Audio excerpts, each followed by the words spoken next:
Hey, it's Jeremy.net. I am a self-publishing comic book artist, writer, self-publisher, creator, and I share my creative process, how I make my comics, drawing, inking, penciling, the entire process here with you live online. If you would like to support my comic creation, support these videos, and get bonus content, I do a bonus live stream once a month exclusively for my Patreon subscribers. I also share artwork early. You get first look at all my comic book work, my behind the scenes blog posts. You get advanced look at them. You also get exclusive process blog posts where I share even more of my artwork and how I make it. You can subscribe and get all of that bonus content at patreon.com/GERIMI. Patreon.com/GERIMI. If you would like to check out some of my comic books for free, I have PDFs of them posted online. You can go to comics.jeremy.net. And if you would like to buy some of my comics physically or read digitally on Amazon Kindle, you can go to amazon.jeremy.net. So, I can see the chat's already hopping. I see Ion Rocks is there as usual. How you doing, man? Good to see you. I see Lizard Crowbar is up in the chat too. Amaris is here. Hey, Amaris, how you doing, guys? So, this week, figure drawing. I realize it has been a while. I think I skipped doing a figure drawing review for June. So for July, I've got a whole bunch of American Swordfish is in the chat, and he already says, make them more curvy. I know where you're at, man. Good to see you. This is right off the bat. You're jumping right in. So, yeah, I've got a whole extra month's worth. So I'm going to try and move through these quickly, only because I have a fat stack of figure drawings. So for those who are new to the channel and are watching, the point of this is that along with making comics, a big part of me is continuing to grow and continuing to learn, not just in terms of the writing and storytelling, but I also I take figure drawing classes on a weekly basis, and it continues to help me grow and learn as an artist. I'm constantly challenging myself, trying to learn how to just simply learning how to draw the figure better is going to make my comic books better. And I feel that continuing ongoing education is really important to any illustrative craft, but particularly for making comics. I see Amara said, I just got engaged to my best friend, thinking comic book wedding. Congratulations. I'm glad to hear that. That is so awesome. Be the next comic book superpower couple.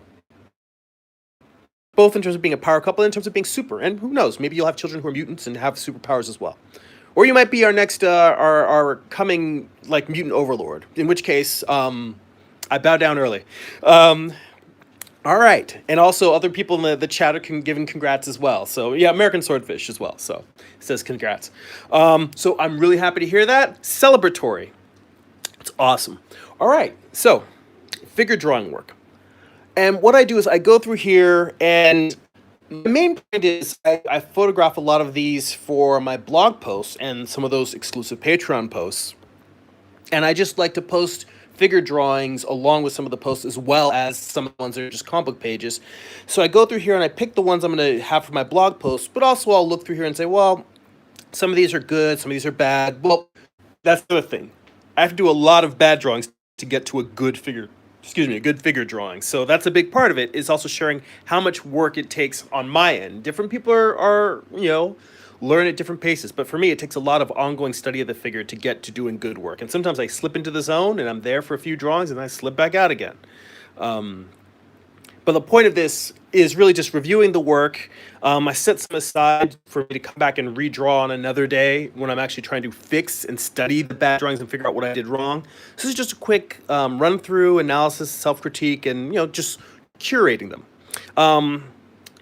Art with Amar B. So is that different? Is you have the same icon as Art with OC, or did you change your name up? Oh, updated the name because people are having too much difficulty with the name. The name I'm using is still a work in progress, but I'm using my my real name now. All right, well, good to see you, Amar. Thanks for joining us. And glad to have you here. All right, let's get into the figure drawings because we've got a fat stack, 2 months worth. I've been taking classes as usual at the Animation Guild, studying with Carl Ganas. So starting with these, this first page, these have some nice poses to them. I'm going to bring the camera in a little bit more. During this video, I'm going to be moving it in and out because some pages are going to have very small drawings on them. Some pages are going to have large ones. If anything, when I look at this, I see drawings that I would want to come in and do additional studies of to redraw over them and more fix some of the things like making that hard line at the top of the gluteus really cuts off that transition of the forms. 'Cause even though it's a dominant form in the torso, in the pelvis, it really cuts off the flow out of the hips into the lower back and into the torso. So there's things in here that I would want to that I would redraw to study. But in terms of a piece that I actually want to put on my blog, I don't think any of these are particularly standout. And I've been becoming increasingly harsher on my drawings that I post on my blog only because I'm kind of going back and forth. For a long time, it was kind of 50-50 figure drawings, comics. But now I'm realizing maybe I should just, if making comic books is what most people are interested in, and for me, the figure drawing is sort of a personal, I don't think it's a personal interest. My whole point in sharing this is that people who maybe have difficulty with with just the pure fundamentals of drawing for making their comics should see that I'm working on those things. It's not like, oh, I'm somebody who knows how to draw well, so I'm just making comics. It's like, no, I'm constantly studying to try and improve my drawing craft, and I feel like that's an important thing to share. But that said, I don't know necessarily. I've been before I used to show all of the bad drawings, and now I'm just sort of like, unless I think there's something really interesting to show, I may not necessarily put them in the blog. For me, I learned stuff from these. Like these are interesting, really loose drawings, but these are 1 minute poses. So these are very, very fast sketches. And at this point, it really forces me to get onto business. I don't think there's anything in here that's uniquely worth posting on the blog. But I do feel that like the challenge here is the fact that when you're drawing in 1 minute, you really have to just get down to, well, what is the essence of what I need to tell this pose? Things where I see how I completely condensed this hip so that you really just got one line of the hip instead of, one of the nice things, what would have been better would have been maybe have this line a little bit darker and really separate the fact that you got the two thighs, even though they're almost overlapping, because I think what was happening in this pose is that one thigh was coming across the front, and then they overlap. The other leg is coming in the back, and then this little corner here is just the fact of the ankle hanging out of the back and the foot coming down. And it's drawn very lightly because I intended to come in and refine it and actually draw the foot in, draw the back of the calf peeking out. But again, in a 1 minute pose, you just don't have that kind of time. But seeing these kind of things, these kind of details, when you're drawing a fast drawing, it really makes your flaws jump out at you. Don't be afraid of your flaws. You want to see your flaws. You want to see the things that you're doing wrong because then you know what to focus on. Let's see. In the chat here, I see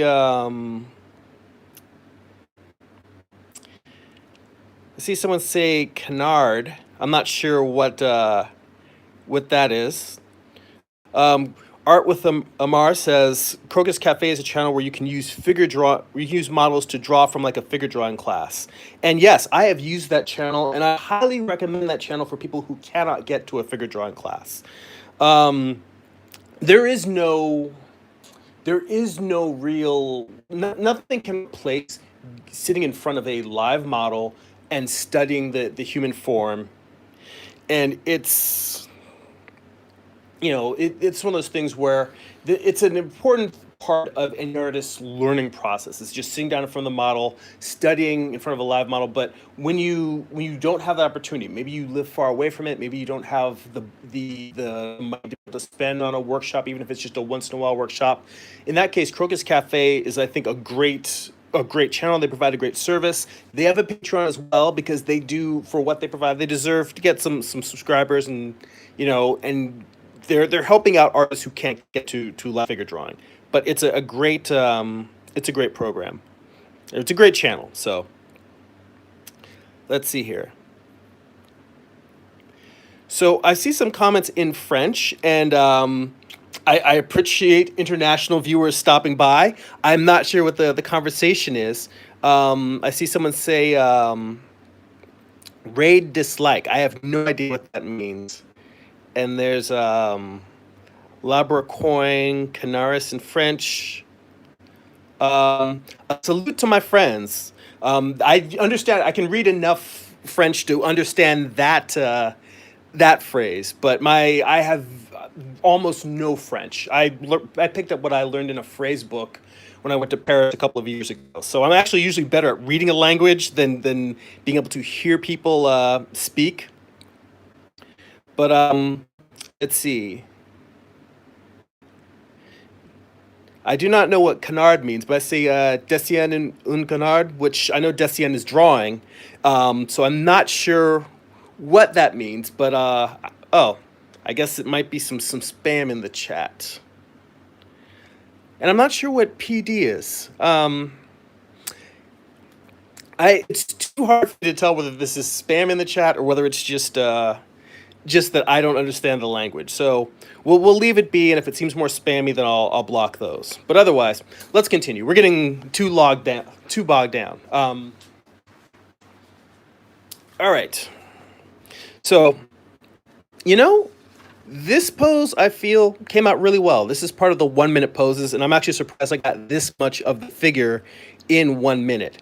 And yes, the proportions are over elongated. I feel like the proportions of the lower body aren't in tune with the upper body, but part of that might also be that I didn't get the sense of the foreshortening and really get the torso turning away.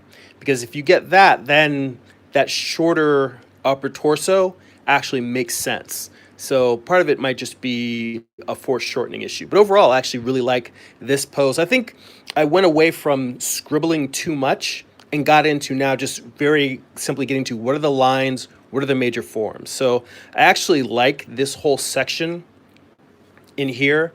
The other ones, not perfect, but I think I may actually take pictures of these for the blog.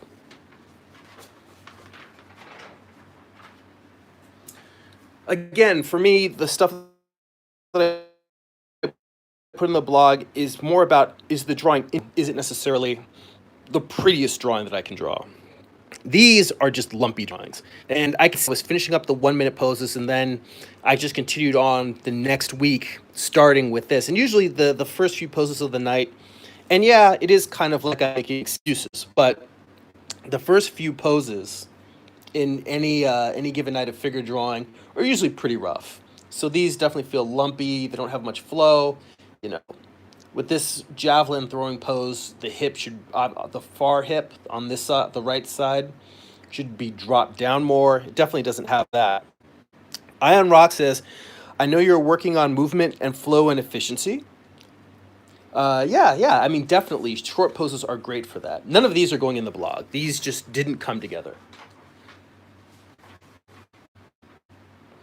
In fact, I took a lot of my poses that I was saving to do redraws later on, and I tossed a bunch of them because I've got too many bad drawings, just piling up. So I think I may actually let me grab that stack, and I'm going to put it on to the side to add to my collection of figure drawings that I will later do redraws over, where I'll study them, try to figure out the anatomy and what's wrong.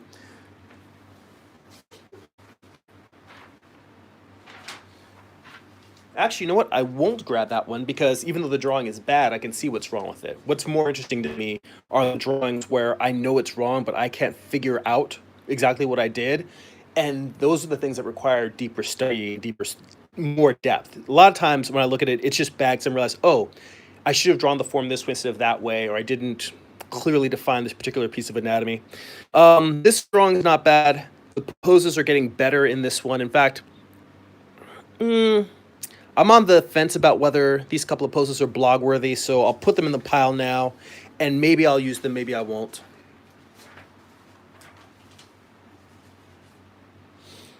I think I'm definitely starting to fall into the habit of moving towards, even though those couple of ones I just picked are sketchy and pretty loose, that I'm moving into only picking pieces for blogs that look a little bit more finished and polished. The proportions on this one just feel wonky as all hell. It feels like I'm doing a bad imitation of Sam Keith. Sam Keith does wonky very well. Sam Keith isn't wonky. His art is intentionally cartoon and exaggerated. And this feels like I'm just doing a shitty Sam Keith impression. So yeah. And then the rest of these knee drawings are me doing sketches. These are after my instructor Carl Ganas. I usually, when he's doing demos on the for the class during his lectures, I'll tend to draw what he's drawing as he's drawing it. It's kind of a process for me to try and internalize what he's teaching. So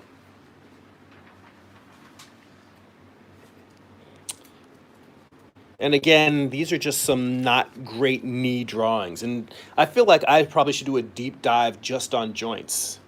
Um, Although I almost feel like I kind of want to go on Proko's YouTube channel and watch some of his videos on joints, because I feel like in addition to the stuff I study in class, Proko's got a great channel. I've watched plenty of his videos, and I definitely learn a lot from him. And I'm of the mindset that even though I've been studying with the same instructor for years, one is that enjoy him as an instructor, but two, it also fits into my schedule. If I had my druthers, I would study under every figure drawing instructor I could get my hands on, both in person and online, because I think having the same material and the same concepts explained to you. By the way, none of these are going in the blog, just not great drawings. You know what? This, because it's a bad knee, and I understand that I'm drawing the structures in there, but it is in no way fluid or expressive or really conveys the forms in a proper way. This is one I am going to save to do additional studies from, because I do need to work on the knees.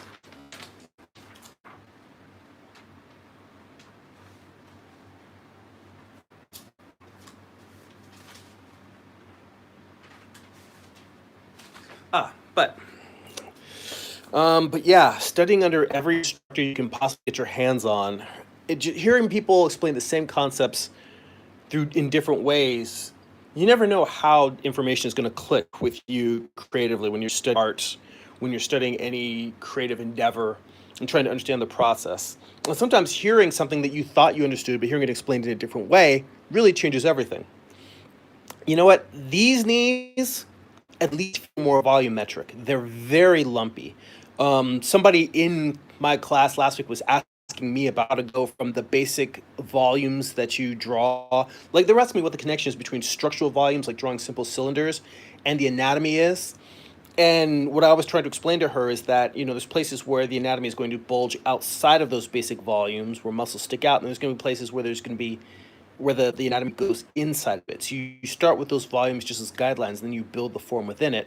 The problem with this is that it feels sculptural in the sense that it feels three-dimensional, but they're lumpy. They're too far out of the basic volumes. And whether it's what I saw visually when I was looking at the model or not, it's the job of the artist drawing it to simplify, not in terms of like cartooning it, but in terms of saying what is the essence of this form, and removing all of the information that clutters up what you're trying to express. And this drawing is probably better in terms of the knees that I drew. I'll put it in the blog. I still feel like it's flawed in that sense, that I didn't really make the choices to simplify things. So let's see. In the chat, Ion Rock says, are you going for more specificity of a specific subject or overall structural understanding? And I'm definitely more going for structural understanding. The only specificity that I'm looking at is trying to be more anatomically correct than I've been in the past, because I tend to be very loose and kind of fly by night and just get the gist of things. But beyond that, it's not trying to draw a particular person's knees or legs. If I can get in more of their character of their body, then I will. But that isn't really the goal here. These poses have a little bit of charm to them, but I don't think that they're particularly, interesting enough to put into the blog.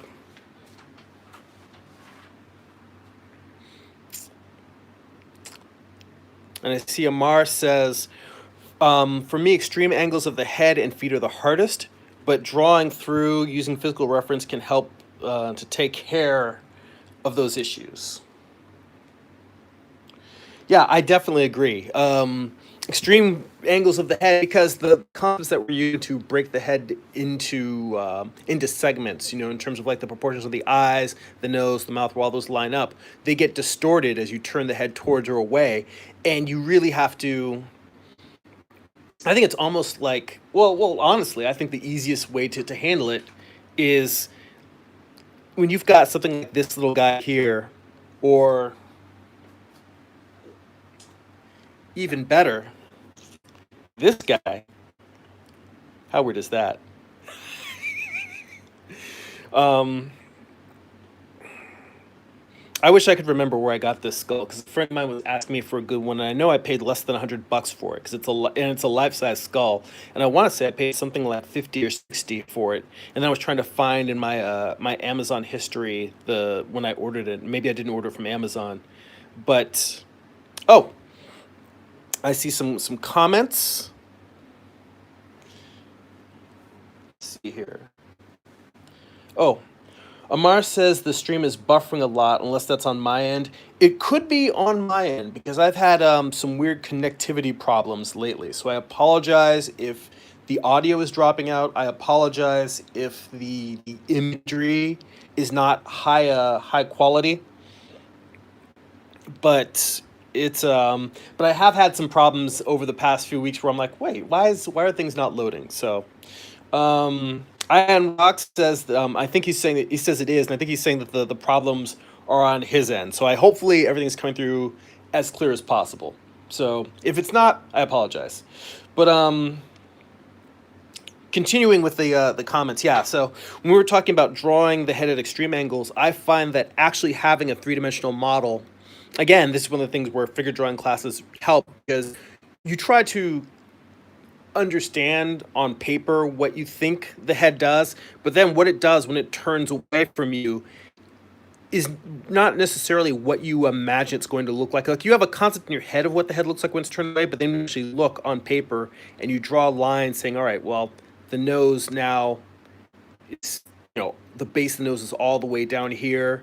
The distance between them, being much, much shorter, but then being able to say, all right, well, being able to be clear between. Oh, Iron Rock says it's buffering for him as well. So that means the problem with the streaming is on my end. So I'm sorry, I'm not sure if there's anything I can do right now to make it better, but hopefully it'll clear up as we go. But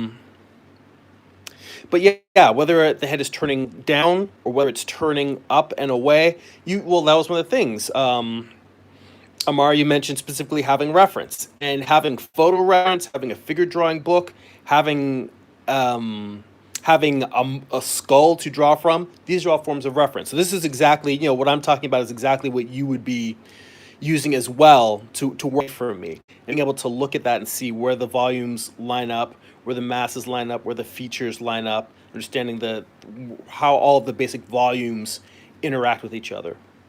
So let's put this guy away and keep going. We're already 23 minutes in, and I think we've only gone through a handful of drawings. So let's see. These drawings, not bad. Cute, funny. But again, I don't think they're particularly worth putting in the blog.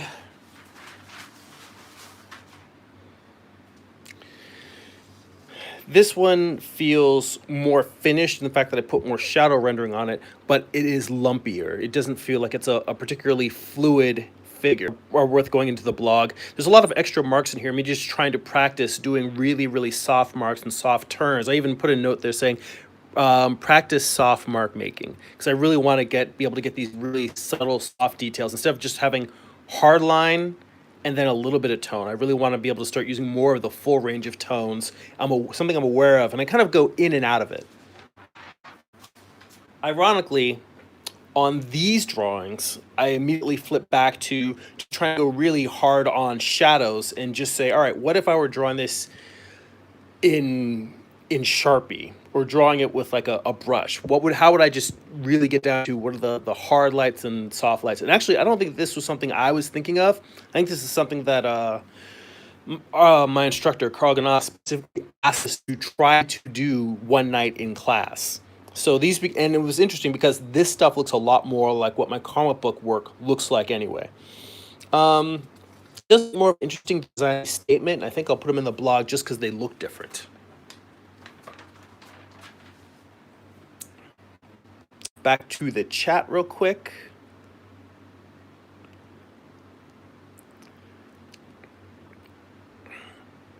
So yeah. Oh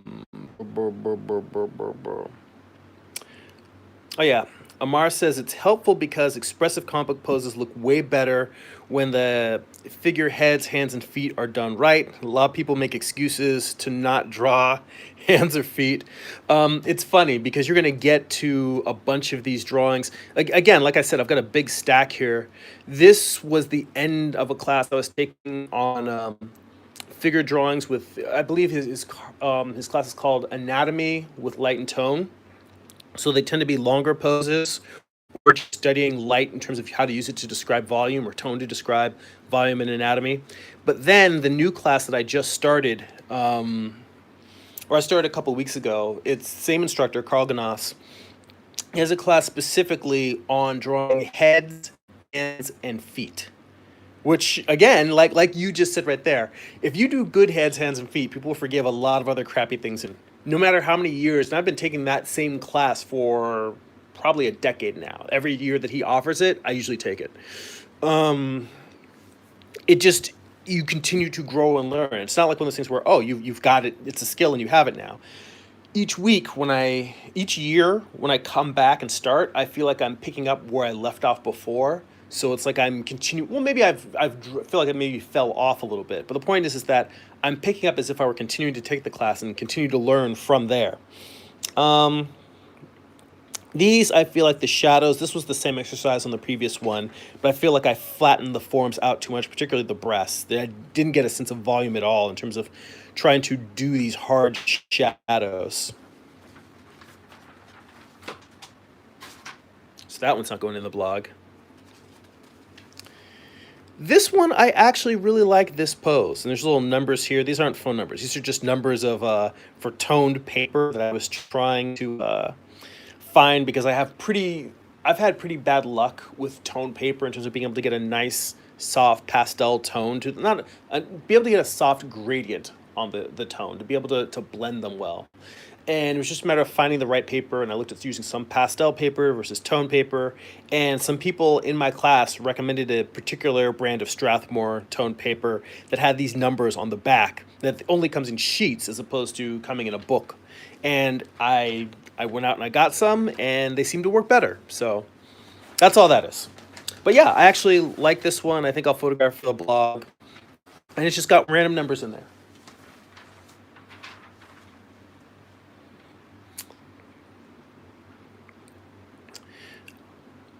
Amar says, Burn Hogarth helped me a lot with hands and feet. I need to practice more. I need to do the exercises more.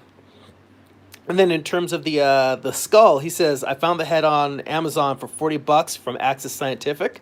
That's awesome. Cool. I'm glad you were able to track it down so quickly. And Amara says, I'm getting married and I'm excited about it. We are all super excited for you. I figure you're probably going to be pretty busy with the wedding plans. I hope you're able to still find some time to, when you feel overwhelmed and stressed, because planning a wedding can definitely be stressful as somebody who is married, and my wife and I ended up eloping specifically because the wedding plans just seemed like they were getting too complicated and expensive.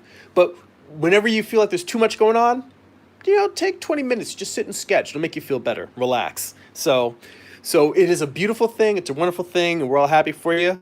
Just make sure you continue to find time to do little things for you to keep you, creatively sparked. Iron Rocks just threw some sparkle emojis in there, which I am sure is some sort of congratulatory, celebratory images. You know what?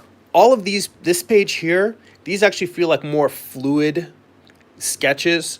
And this particular one, actually really like the gesture. This feels to me like I captured everything in like this was a 3-minute pose, and I'm surprised I got this much in a 3-minute pose. Of course, then again, I didn't draw her hair. But that said, I think that I may photograph this page specifically because it feels like all of these sketches circle around this one very well. So I just like how that came out. In reference to what Amar was talking about with doing exercises, I tried something the other day because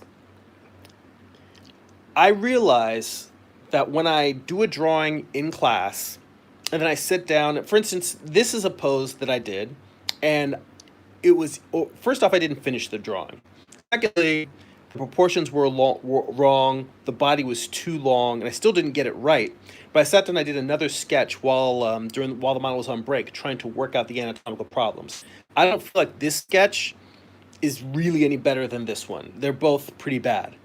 But I do find that when I sit down and I am able to take time and analyze the figure drawing work, I'm able to fix things. And I tried an experiment where I realized if I draw, let's say that I draw the model and it's a 5 minute pose, and then when the model's on a break for like 5 or 10 minutes, I sit down and I look at it and I can analyze it. And instead of even drawing it on the side, I'll just keep drawing on the figure, drawing and erasing and fixing it, and I can get something that's actually much better. If the thing is that extra 5 minutes allows me to figure out what's wrong, what would happen if I were to speed up the process of getting to the point of being able to properly analyze and fix a drawing that was failing? So what if instead of drawing it for 5 minutes and then while the mouse on a break, fixing it for 5 minutes, what if I could draw the crappy version in 2 minutes and then spend the other 2 minutes fixing the crappy version? And I thought, well, how do I get there quicker? So I actually did an experiment where I was doing heads, and I sat down and I drew 2 minute poses for an hour straight. So I ended up, well, I set it like I would be doing a figure drawing session where I set it up for, 2 minute poses over, well, I guess over the course of an hour. So it ends up being like 30 poses. And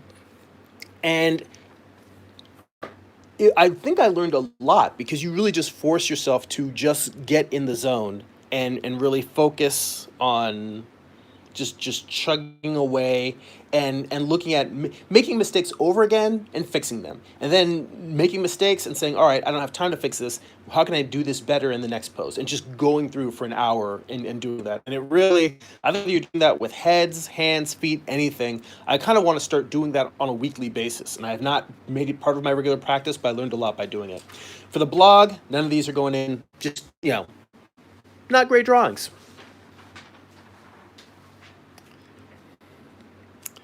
See here. And Amaris says, in terms of the wedding plan, nope, he's taking over the wedding planning so I can keep working hard on my art and I won't be stressed. You know what? You picked the right man. I'm really happy to hear that. I'm sure you guys are going to be very, very happy. Alan Roth says, I'm going to recommend simplicity. And I agree. Honestly, for me, I'm not somebody who loves too much detail. If I had to choose between Jim Lee and Mike Mignola, I'll take Mignola any day. I do like Jim Lee's artwork, and it's very dynamic, it's very cool. But I like guys more like Mignola, or somebody who probably does more detail, does it simply. I'm not sure how many of you guys are familiar with Brian Stelfreeze. A lot of people know him from his painted covers for Shadow of the Bat, for the Batman for DC Comics for many years. More recently, he's been drawing Black Panther when Ta-Nehisi Coates started his run on Black Panther. Brian Stelfreeze was the artist for that book. I feel like I'm minimizing his work because he's done such a varied degree, like a wide range of comics for Image and independent publishers, for Marvel and DC.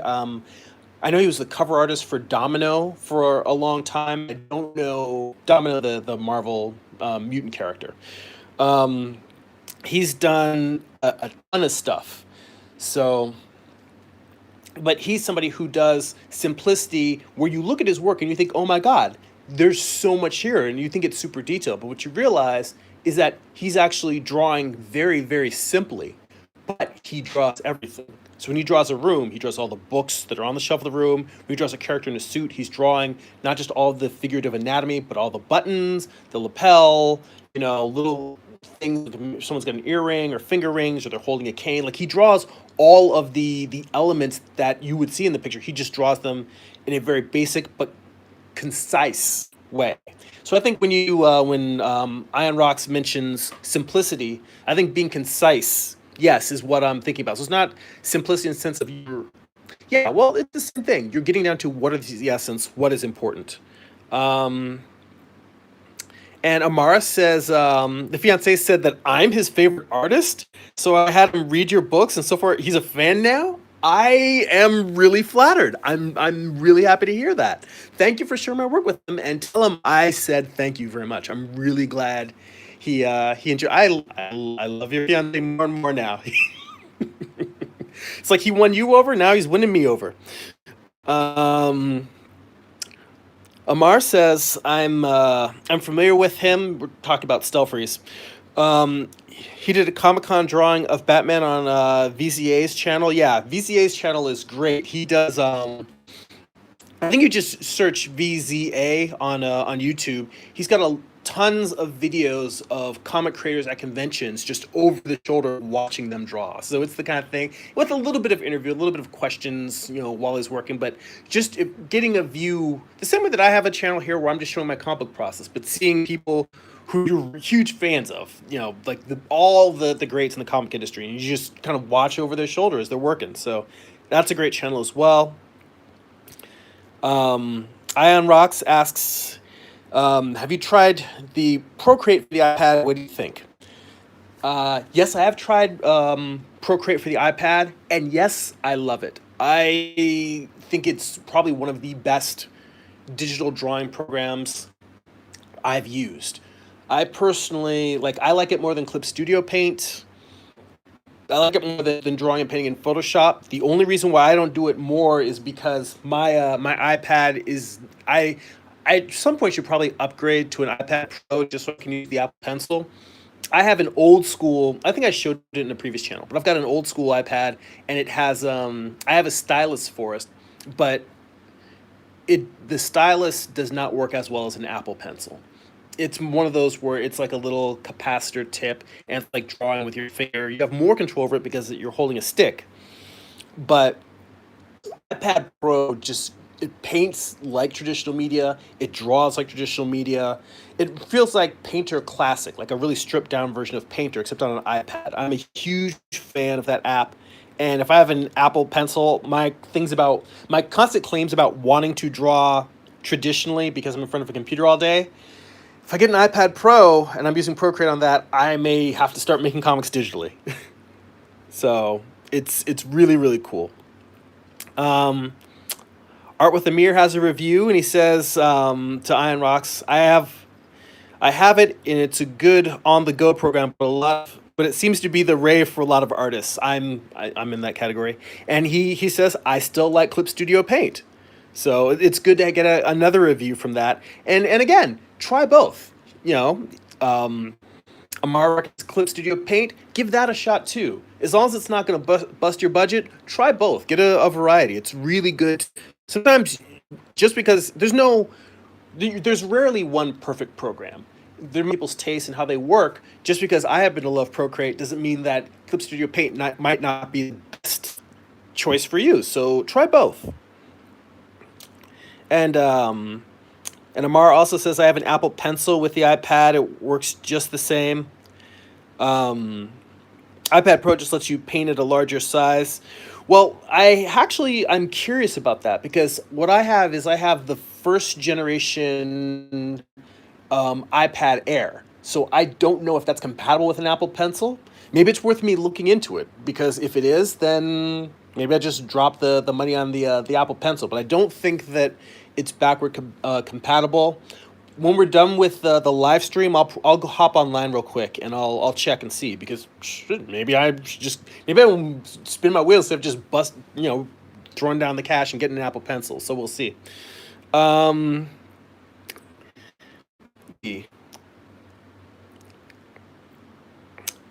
Iron Rock says I'm trying to push myself into crossing over to digital. Amar says Clip Studio Paint for the desktop, Procreate for the on the go, and he has an iPad 2018 edition. And Iron Rock says the second generation Apple Pencil is only compatible with the new iPad Pro. So I'll look into it because maybe the first generation Apple Pencil might be compatible with my older iPad, but I'm not counting on it.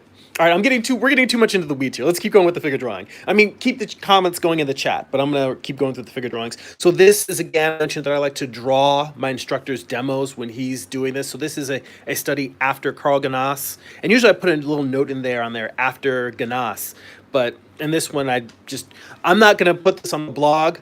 So usually if I draw anything into a study of one of his studies, I'll make a note there, but usually I don't put his studies on when I post them online.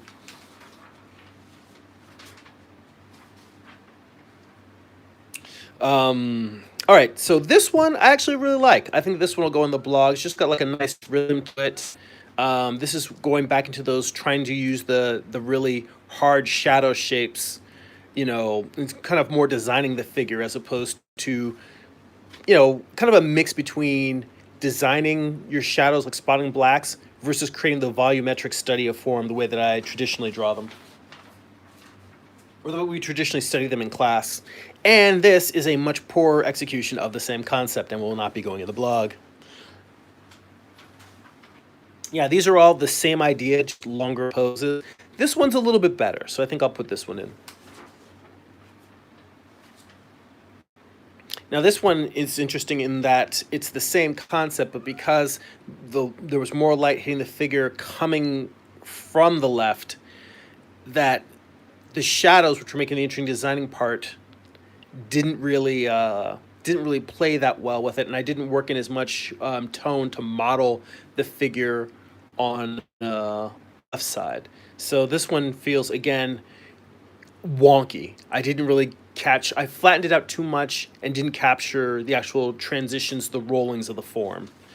Rollings. That's very awkward phrasing.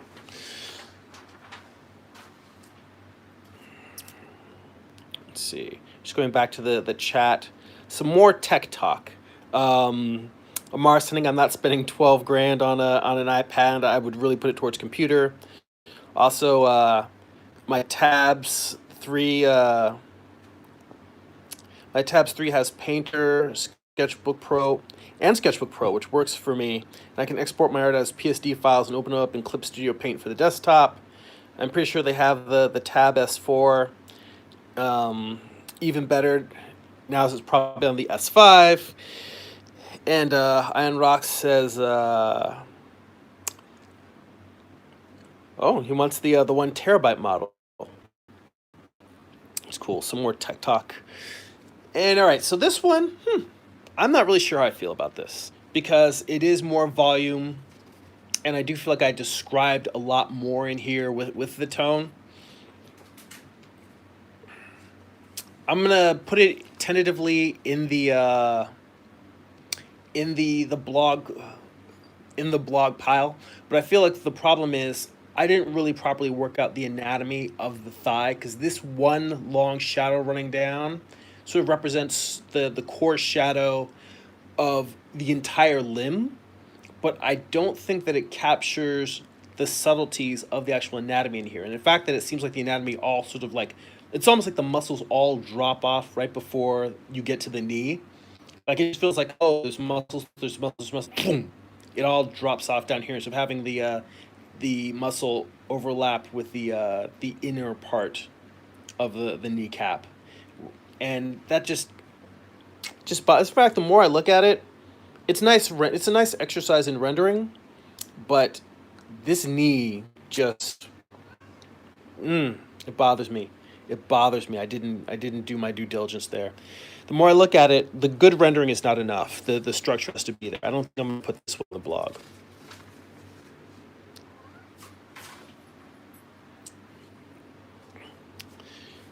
And this one is just a very, very large study of the back in light and tone. And I think I would probably be more likely to want to photograph this one or include it in the blog if I'd done a little bit of a better job of modeling the anatomy. Instead, it feels like I'm just expressively painting in or pulling out the eraser, pulling out patches of light. Doesn't feel like it's really described the anatomy as well as it should. It's a little too flat. We are at 45 minutes, and this is still a pretty good stack of drawings. Let's see if we can flow through a bit more of these in the last 15 minutes here. If we go long, we go long. It wouldn't be the first time. And I see Amar and Iron Rocks are still talking some more tech talk. Let's see here. On the iPad says, I assume you're talking about the iPad still. It seems more candy and fanfare for something that can be done with any other tool, whatever floats your boat. It's just like people who love Apple and Wacom Cintiqs, which is fake. So I've heard a lot of great things about the. This is me talking now, not reading your guys' comments, but the Huan not tablet screens, but well, no, the it's not a tablet, but it's a what do you call a Cintiq that's not made by Cintiq? Somebody help me out here. I'm having a brain fart. But anyway, a stylus screen that you're drawing on. But I've heard I've heard great things about the Huion, and I'm considering getting one because right now I have a very very old 12-inch Cintiq that was gifted to me by a friend, and I really use that mostly for coloring, or when I'm using my laptop, I'll be using not the it's the basic entry level. It's not the bamboo, but it's whatever Wacom had replaced the bamboo with, because the bamboo is what they were calling their entry level tablet for a while, and they recently replaced that. And whatever that thing is what I've been using. I forget because I'm used to calling it a Graphier because I had a Graphier for seriously 20 years. And it still worked. And only in upgrading to my most recent laptops, my old laptop died on me. Or no, my old laptop didn't die on me. I just couldn't run any of the software I needed to run anymore, so I had to upgrade to a new one. And in upgrading with a new one, now my hardware that used to run with it started dying on me. So I had to get a new tablet. But it was less than $100. It was like $99, so it was worth it. Let's see here. All right. And the guys are continuing to talk in the chat more tech stuff, but Iron Rocks mentions I'm basically trying to put myself in a situation where I'm compelled to make art all the time. You know how I compel myself to make art all the time? This is the bag that I take with me to work.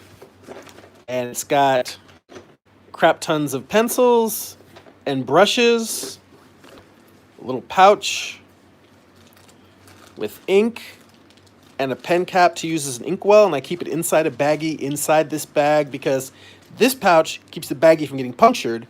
The baggie keeps the ink from getting all over the inside of both this and my bag.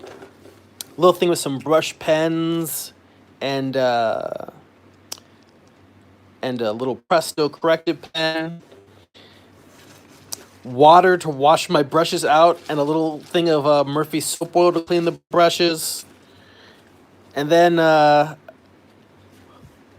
copies of my comics for reference. When I need to go back and look at an old issue and see how I did something with a character design, or if I need to refer to a previous building I drew. So I've got my comics in there. Got my thumbnails for the issue that are in progress. Got a bunch of templates and rulers and French curves. So that is how I can keep myself ready to draw at any given time. And this thing is large enough to hold a pad of 11 by 17 Bristol.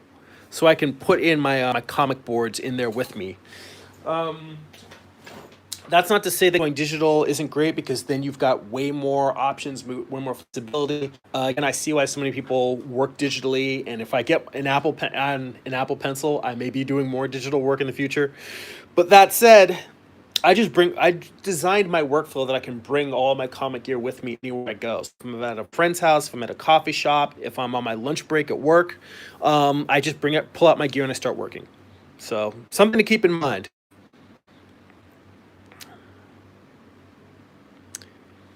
So, And Amar says, cool, I can use my Samsung phone to do art on the bus as well. Before that, I had my sketchbook, but know that I had a Samsung iPad and a cell phone and all those other tools to draw with. But you have all those tools and no time to use them, which is why I said candy. But good luck to you on your journey. These are some 1 minute sketches here. I think they've got like a nice kind of loopy feel to them, but I don't know if they're necessarily blog worthy.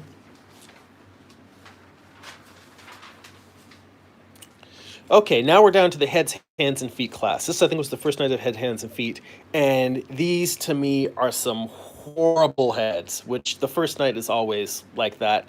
But it just feels very flat and graphic. I feel like by the time I got around to drawing the back of this guy's head, I was losing up a little bit, getting more volume in there. I think this is me redrawing what was a bad drawing here, because I just didn't really get the vibe. Amar says it looks like a samurai, which is cool. That's kind of, he was wearing the man bun, and he had it up in the back, but he was, we tend to have pretty muscular, badass looking, intense looking models, so he had a cool look to him.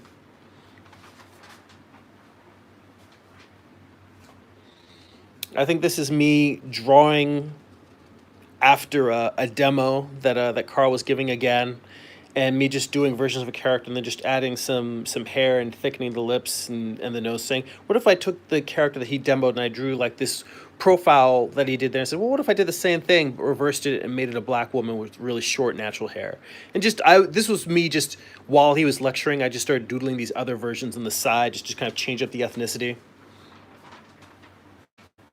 And these are back to studies of the model, which this one a little bit too lumpy, and I didn't really get the soft turn that gives you the underside of the chin.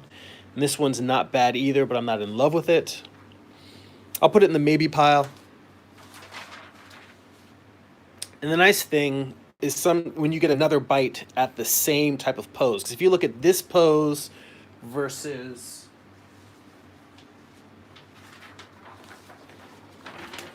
if you look at this pose versus this one, they are not the exact one-to-one same position. The model was turned a little bit more towards me, and I was sitting in the front row. So it's aside from the model looking up, I was really underneath, so I got that nice up shot.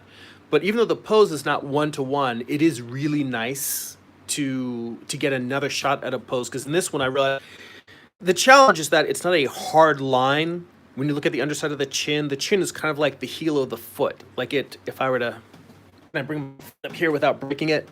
The fact that it's not a hard turn, because the heel is kind of a ball. The chin is kind of the same thing, where it definitely makes a plane shift from here to here, but it's not the plane shift that is a hard line. It's a soft turn, and the chin is the same way. But the fact that I didn't go hard enough on this one, I had a chance to come back in it and do basically the same angle and try to get it right. Part of this is that I think we probably had more time. I have to imagine that this was an 8-minute pose versus a 5-minute pose. Can you look at the additional shadowing and rendering? I must have had an extra 3 minutes to do this. I don't remember off the top of my head, and usually I put a little number indicating how many minutes the pose are. I think I'm gonna toss this page and I'll take this one instead. So this one will go in the blog.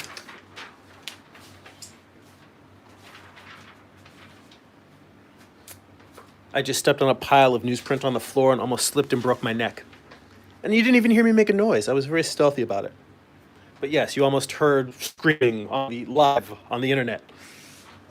Okay. A few more comments.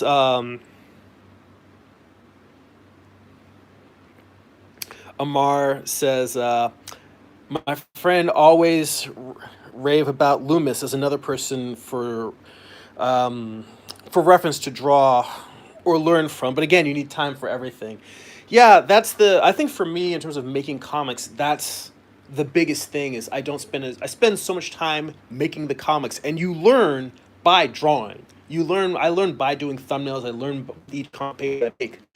But the problem is going back and studying new concepts to make your comics better, and then bringing those concepts back in so that you can try them out in the comics. So you have to be able to go back and forth between producing the work and gathering new knowledge and then putting it into the work and seeing how the actual use of it makes you realize, oh, wait, I don't understand this. And then going back to the studies, you need to be able to go back and forth between the two. And I tend to spend more time just making, and therefore my actual artistic growth has not been as fast as I'd like. This was, I think, again, copying another demo, very wonky. This one, I think, was me, just drawing the same model and just trying to go as big as I did with the previous drawing I did. So this is a pretty good size. Like, this is a bigger than life size head. If you can see how big my forearm is. So this head is almost like the entire, like, all of my forearm and part of the way through my palms. It's a pretty big size head. How big are these sheets? Let's see. Yeah, I'm drawing on yeah, these are 12 by 18 sheets that I'm drawing on.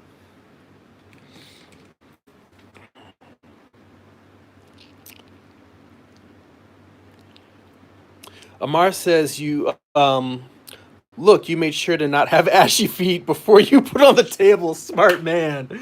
You know what? I didn't even think about that. But usually I try to lotion my feet when I get out of the shower anyway. So yeah, I don't want to be running around like Ashy Larry. That's not a good look. Not a good look. Constantly worried about it. In fact, like, my coworkers wonder why I always have like a bottle of lotion on my desk. But that's because I drink a lot of water. You drink a lot of water, you go to the bathroom a lot. You go to the bathroom a lot, you have to wash your hands a lot. You wash your hands a lot, your hands get dry more quickly. So I'm constantly fighting the war of ashiness on my hands. I didn't even think about my ashy feet, because that could have been, there's some days when I do have the ashy feet, I don't necessarily give them the love that they get, and it's the weekend. So it could have gone either way, but it was not as well planned as it should have been. But thank you. I'm glad. You know what? I'm glad you noticed my non-ashy feet. I feel like my mama raised me right. Um, Iron Rocks was laughing about my near death experience, and Amar says, "Yeah, that is a big head, like a 10 foot tall person head." And what's funny is, I think that the reason why I drew it this big, and the reason why I think drawing big in general is good, is because mistakes jump out at you more. For a head this size, it feels pretty good. That said, I don't think there's anything particularly special about it. It's a pretty unfinished drawing, so it's not going in the blog.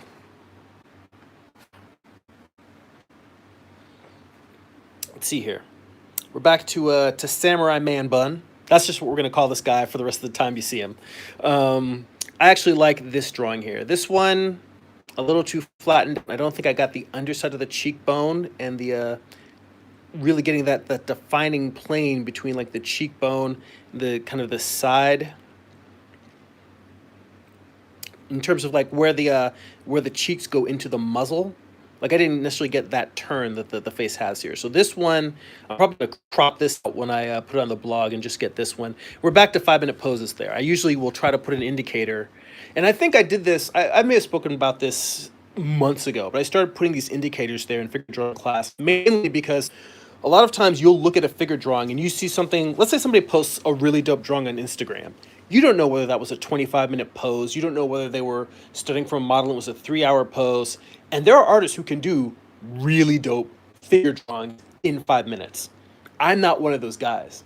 But that said, I feel like showing you the difference between a 5-minute pose versus a 2-minute pose, versus if I do something that's particularly detailed, maybe it was an 8-minute or a 10 or a 15-minute pose, being able to point out how much time it took me to do that, it gives you a little bit of context. So yeah, this one going in the blog. I feel like I might have to be a little bit more picky, because I'm getting a pretty big stack here. Of course, I just solved that with these. You know what? This is going in the drawings to redraw to study from, because all of these heads suck. All of them. And again, not beating myself up. It means I have stuff to learn, and knowing that is going to make me a better artist by coming in and saying, all right, what did I do wrong here? But the proportions are too long, the head is too long, the sense of structure is lacking, particularly in this one. This one feels almost like it's an Egyptian drawing of a samurai. And And then with this one, it's like I was trying to get the volumes and the proportions fell out instead. So all of these are wrong in different ways, and that means I should save this to redraw them and learn from my mistakes. I think I made a comment on when I was posting these, when I was posting the notice in advance, the last one was coming up, that I said to stare that when I'm going through my old my figure drawings and looking at them and doing a self critique and evaluation, that I was staring right into the mouth of the beast. Or stare, no, I think I said stare the beast right in its eyes, which I think looking at your bad figure drawings, that's kind of what it accounts for. And Amara says yes because you said you wash your hand. I always see guys who don't, so she did raise you right. And he says the middle one, the man bun guy looks like he's aged. Yeah, sometimes when you I think everyone experiences this when you're doing figure drawing, where as you're trying to describe more details, you're putting more lines in there because you're saying, oh wait, this volume is here, this shape is here, the form is turning here, and in putting those lines in to describe things, you start aging the figure because every line you put on someone, male or female, it's definitely noticeable with females since women tend to have rounder faces. Not rounder, but softer faces. Men's faces are a little bit more structured and angular. But with men and women, each line adds an age, adds a year. So, I mean, I'm just saying that's an expression. That isn't a measurement tool you should use. Don't use that as a measurement tool.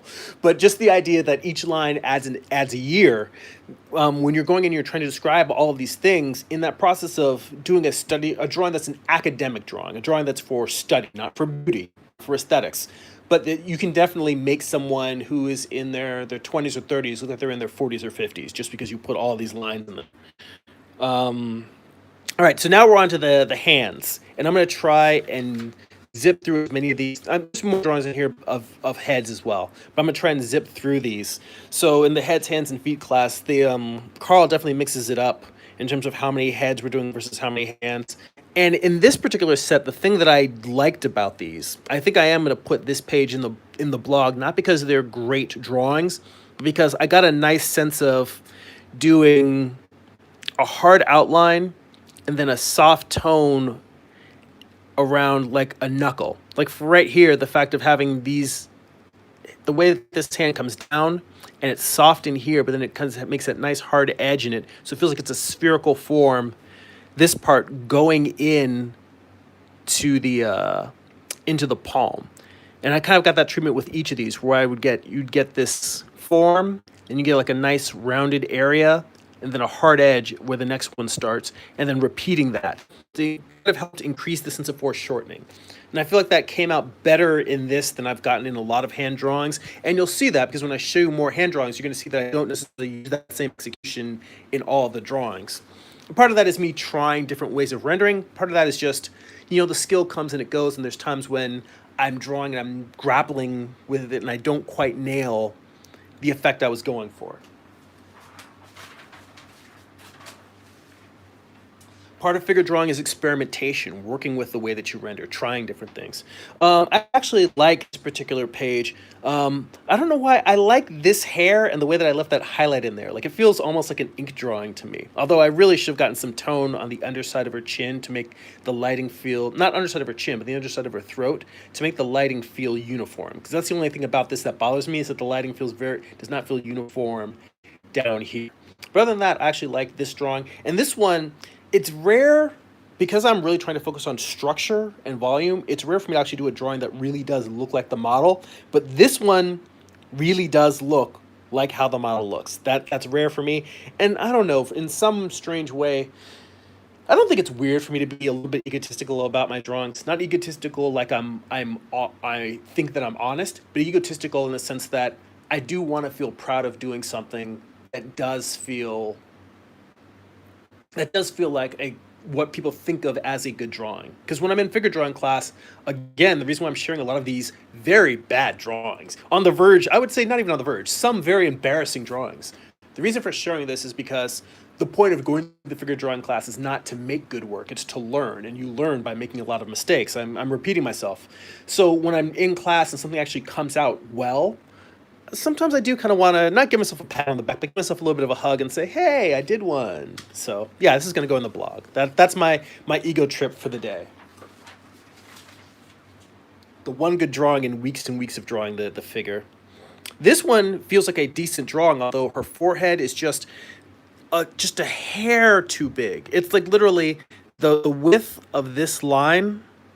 If I had made it that width in more, that would have been the right size. And this is something that you don't necessarily pick up on when you're sitting there drawing the model. It's something that, again, it's the afterthought being able to look at. But even this one and this one are more successful than this. This just feels lumpy, and it feels like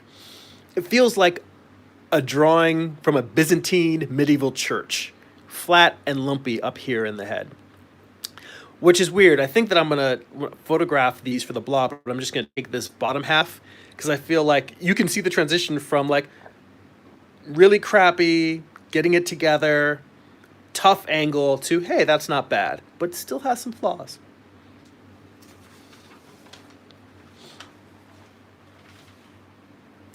Another structural head study, really big. This one feels much more like just a skull with flesh and features on it. We do a lot of times where Carl will do demos multiple times of the same thing and just trying to get us to understand these basic concepts. And this one I don't think is a particularly good study on my end.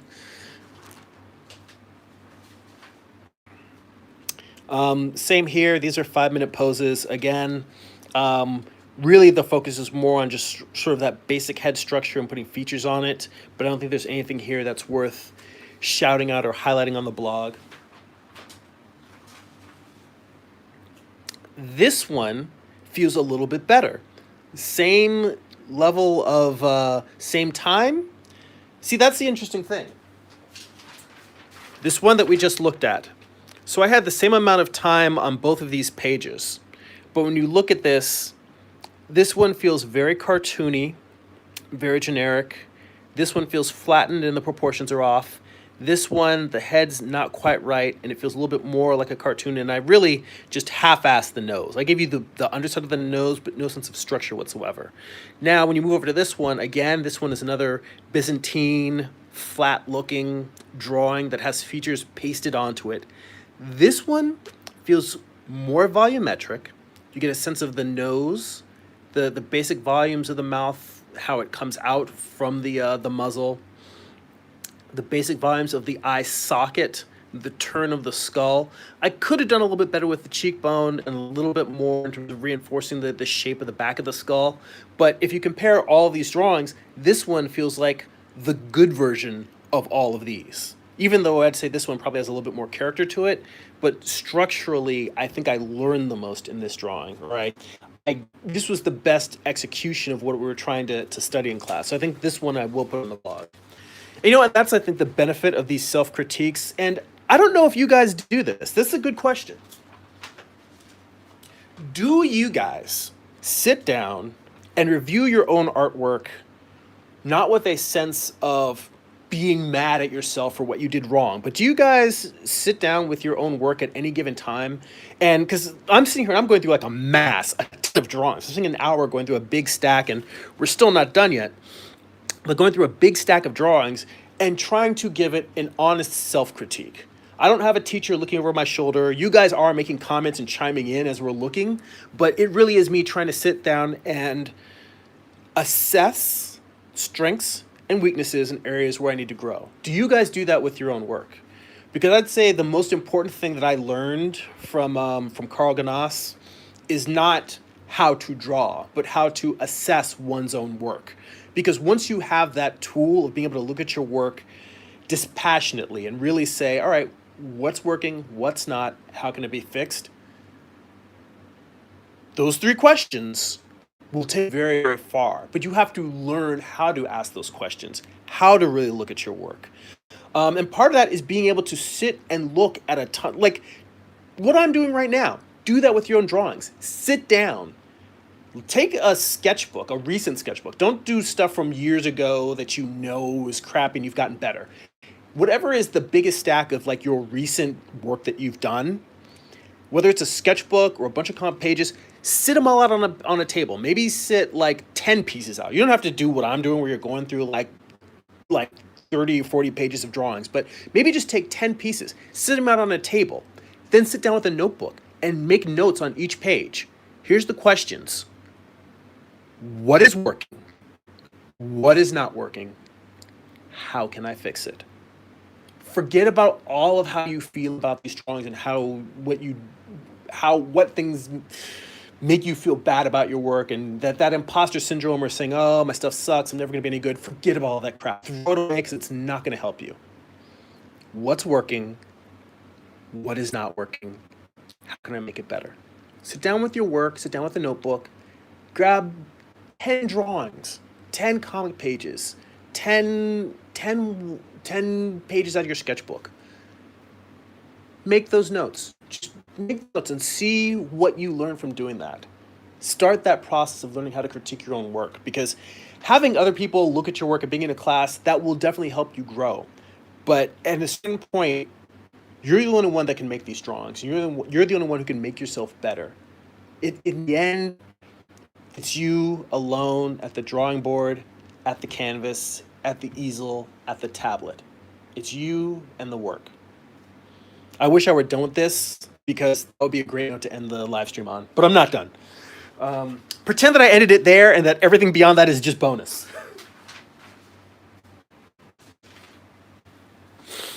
Jeremy Burley, artist, motivational speaker. All right, let me come back and look at the chats real quick, because I was really on a jag there. Ian Rock said, nice, it has character. I think we were talking about the last set of pictures of the girl. I used to... He also says, I would make mental notes on improvement or how to simplify. My biggest problem was always letting myself flow, limiting myself. And Amar says, I try to hide from my old drawings, but have looked at my old work.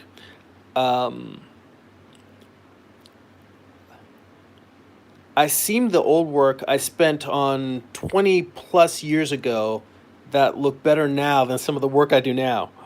I do analyze my issues and work on them, but I don't do an extensive study like I need to. I'm sure if I did it as a profession, I would take it more seriously. Yeah, I feel the same way, in that comic books are not the main way that I make a living. So I really, for as much work as it seems like I'm doing, I get to spend about 1 hour a day working on comics, plus 3 hours a week in my figure drawing class, and extra 2 per week for figure drawing study, and an extra 2 or 3 hours to do comics on the weekend.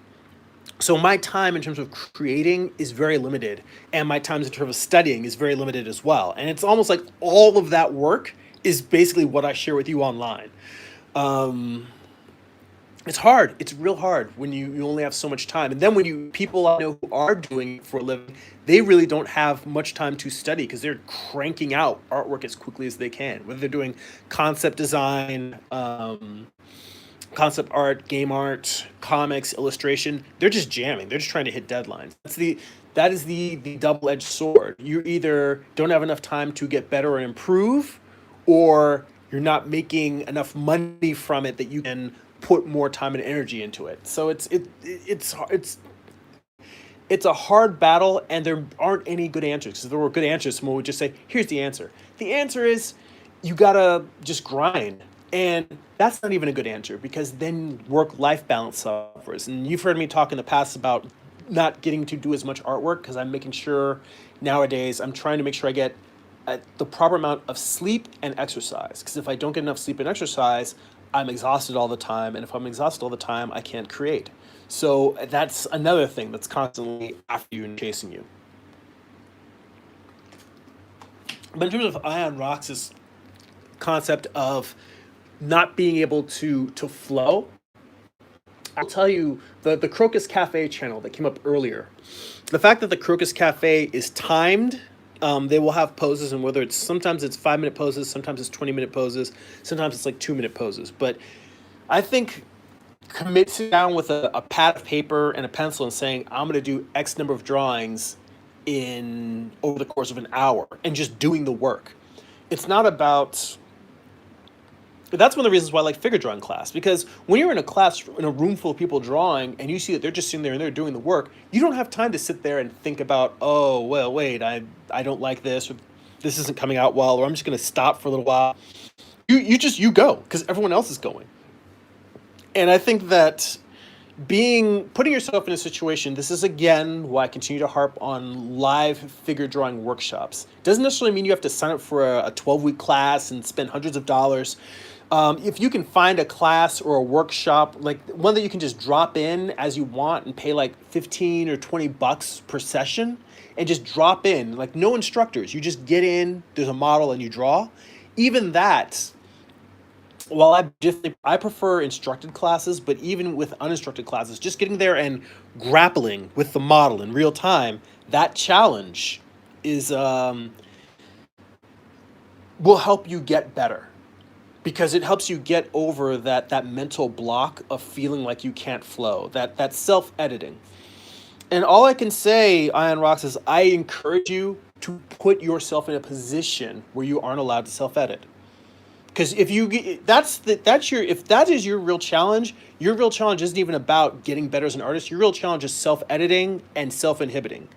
And the best recommendation I can give you is to put yourself in an environment or situation where you don't have a choice, or an environment where you're highly encouraged to not self-edit. Like no one else is self-editing and you just have to go. And the best scenario I can think of is a figure drawing workshop. There's tons all over, and I happen to know that you're in the LA area. If you go to gallerygirls.org, that website is it's a network run by Jennifer Fabos. She's a figure drawing model, and she has organized a large number of figure drawing workshops. Well, different instructors who teach figure drawing all over LA. She sort of like organized a large number of figure drawing models so that they promote these different figure drawing workshops where all the models are working, so that people can find figure drawing somewhere in the LA area most nights of the week, at least 4 or 5 nights a week. There's some place where you can drop in on a figure drawing workshop, pay anywhere from 10 to 20 bucks, $30 for longer, but most days of the week you can get in and just get in front of a model. And a lot of times there'll be an instructor there who the class may not be instructed, but you can go and ask the person who's organizing it for tips, or ask other people that are attending. These aren't going on the blog.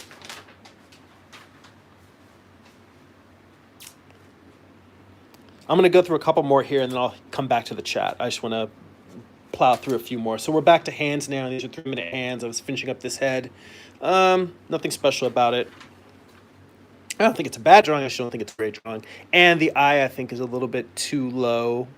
Well, this eyelid is more closed than that one, so that isn't helping. But I also feel like this eye is just slightly too low. Just enough that you look and go, does she have a lazy eye or what? I actually kind of like the face. It's weird. I feel like if I had a little bit more time, you know what's weird? Even with the eye being off like that, the more I look at this, the more I like this drawing. I think I'm going to put it in. I don't know. I somehow just like Jedi mind tricked myself. Oh. All right, so 3-minute hands. And these hands are, again, instead of doing the volumes the way I was showing before with the rounded edges, creating a sense of a spherical sense of volume at the base of each knuckle, these are a lot more of just angled and me trying to get the basic shapes and where the actual knuckle bends. And these I don't think are particularly good. They're not going in the blog. Let's see, these are pretty recent. So these are from just last month. So we're getting close to the end here.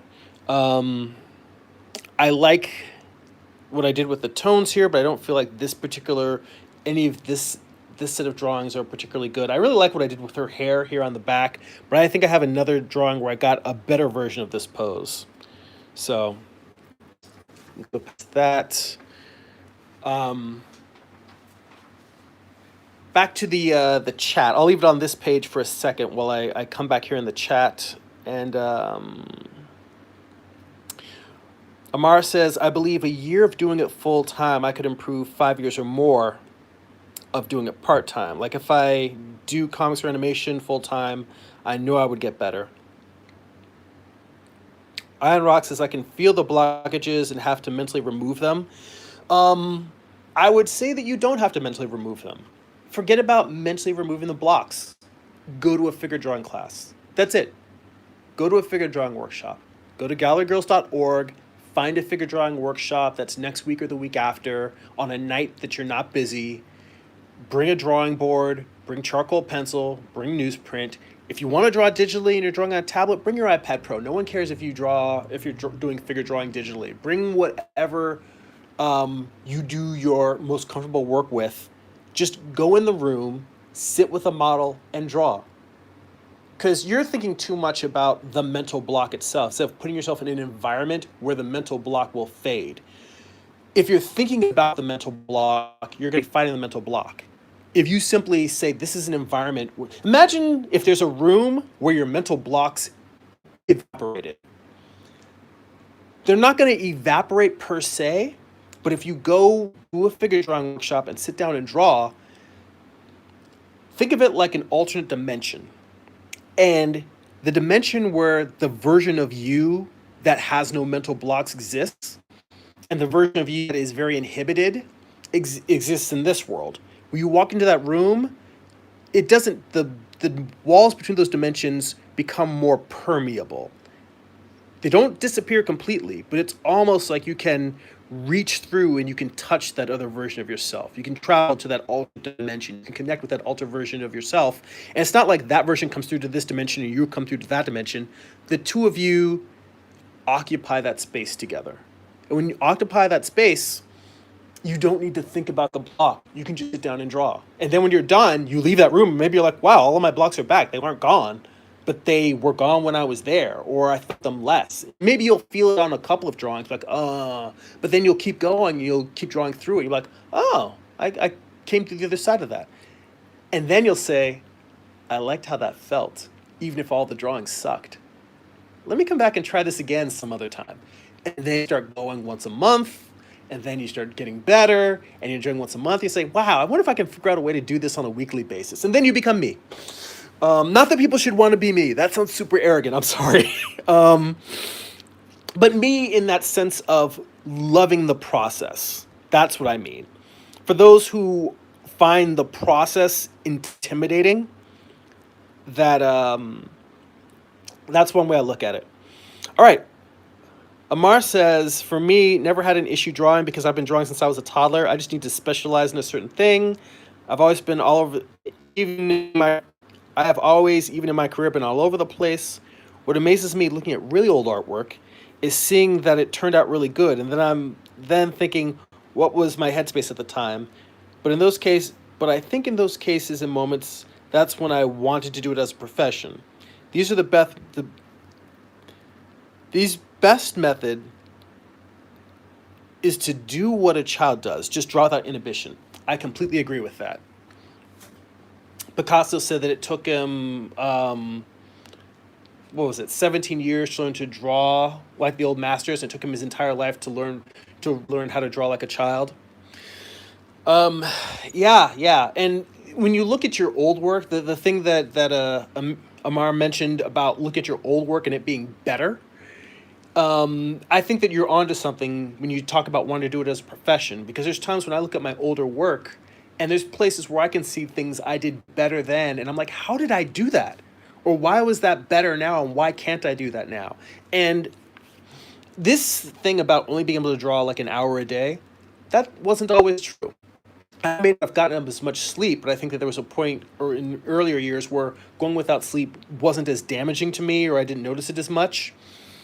And instead, I was getting 3 hours a day of comic book work done every day, except for the days when I did figure drawing class, and I found time to do additional figure drawing studies throughout the week. So I was getting like twice as much drawing done. And when you double your output, you improve twice as much. And the thing about improvement is that if you don't stay up with it, it backslides. So now that I felt myself back down to only one hour a day, I feel like part of going to figure drawing class is like it's not even like I'm still improving. It's more like I'm trying to hang on to the gains that I made over the previous years. I'm trying to keep that from slipping away. So in a certain way, it feels like I'm just treading water as an artist. Um, and again, it's getting back to having more time to continue producing work.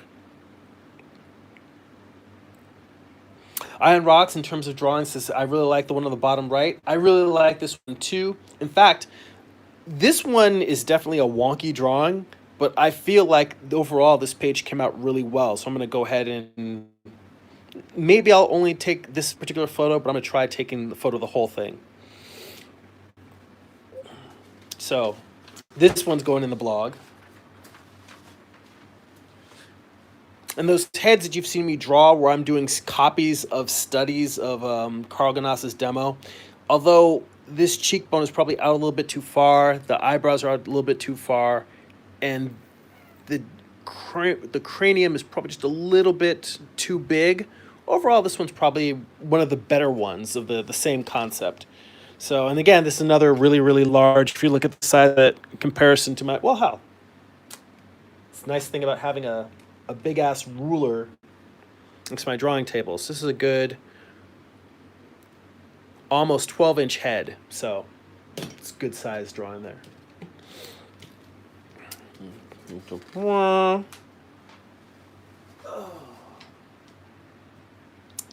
Another comment in the chat. Oh, Amar says, this is a topic I plan to do a video series on where I bust the artist myth, where I clear up the myth because I believe everyone is an artist. You know what's funny is I can't remember who it was, but I think I remember hearing an interview either on the Art Side of Life with Eva, or it might have been on Bobby Chew on his Chew stream. But there was an artist who was talking there, and she had said, I wish I could give attribution to the quote, but people kept asking her how long she had been drawing or when did she start drawing, and she's always replies, well, when did you stop drawing? Because we all drew as children. We were all creative. I just kept doing it. And that's very, very true. Amar also said he liked the attitude of the one on the bottom left. He said it's a very Bern Hogarth face. I will take that as a compliment. I've got my my dynamic anatomy drawing book laying around here with all my other reference books as well. And it's funny because Hogarth, I think he definitely gets a bad rap in the sense that when you look at his figures, everything is flexed. So it's like, normally if I'm making a fist, the muscles in the front on this side are going to be compressed. The ones that are going to be on the outside are going to be flattened. They're going to be relaxed. But he kind of like, the thing that he does get a bad rap about, and it's fair that he gets criticized for it, is the fact that he draws with all the muscles contracted at the same time. So everything is just like rippling, like an exaggeration, like a Rob Liefeld type exaggeration. And I do like Rob Liefeld's art. It's just all of his characters are super flexed. But oh, he said the last big head I was looking at was the one I was referring to for Hogarth. Oh, the head. That's true. Yeah, the big head. Yeah, I definitely I can see the Hogarthiness there. I spent many hours in my teenage years drawing most of copying most of the drawings in dynamic anatomy. Some of the drawings on this page are a little bit wonky, but I feel like in terms of the heads from the class I've been taking, these are probably some of the nicer heads, so I think I may put this whole page in. And I don't know why, but I like this back of the head drawing. It feels kind of nice to me. It's scrappy though. Toss it. Oh. These are a little bit more angular and graphic. I feel like they were shorter poses, although I don't have a note on there for how long they were. But yeah, I don't care for these.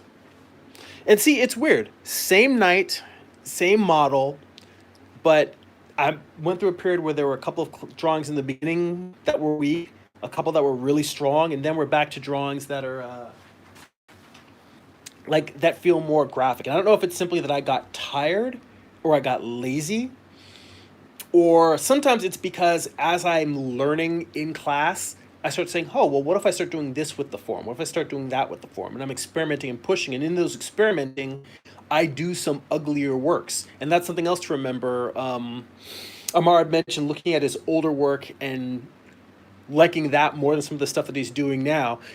Some of the stuff you're doing now, you may be pushing yourself more as opposed to doing what you knew worked. And as you get older and mature, there's this thing that I've heard other artists say that a lot of times right before you make a jump in your skills and before you make sort of a leap creatively, evolutionary, visually, that your stuff gets really, really bad. But it gets really bad because you're pushing. You're trying to get into the mechanics of your drawing and say, well, let me move this piece over here, let me move that piece over there, let me render this like that, let me try the kind of shading, and stuff just starts getting weirder and weirder and wonkier and wonkier. You're like, oh my god, I don't even know if I know how to draw anymore. And then boom, all those experiments snap together, they coalesce, and that understanding, that Neo, seeing the zeros and ones in the matrix, comes together. Now, mind you, that's just one layer, one level. An artist goes through a lifetime of those. That never stops. But it might be that you don't have as much time to draw as you'd like right now. It's kind of similar boat that I'm in.